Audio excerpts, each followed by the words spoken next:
জনজীবন স্বাভাবিক রাখতে জনগণের জানমালের নিরাপত্তা ও রাষ্ট্রীয় সম্পদ রক্ষা সহ সার্বিক নিরাপত্তা ব্যবস্থা নিশ্চিত করতে রাজধানী সহ সারা দেশে র্যাব ফোর্স ব্যাটালিয়ন সমূহ নিজ নিজ এলাকায় রোবাস্ট পেট্রোল ও গোয়েন্দা নজরদারি কার্যক্রম পরিচালনা করছে।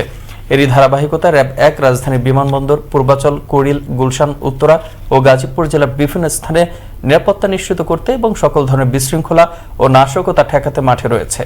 রবিবার দুপুরে রাজধানীর মহাখালী আমতলীতে এসব কথা জানান র্যাব ১-এর অধিনায়ক লেফটেন্যান্ট কর্নেল মুশতাক আহমেদ। আপনারা জানেন যে গতকাল সমাবেশকে কেন্দ্র করে ল এনফোর্সিং এজেন্সি, সাংবাদিক এবং বিভিন্ন গুরুত্বপূর্ণ স্থাপনা এমনকি প্রধান বিচারপতি মহোদয়ের বাসাতেও আক্রমণ করেছে, যেটা খুব দুঃখজনক এবং ন্যাক্কারজনক।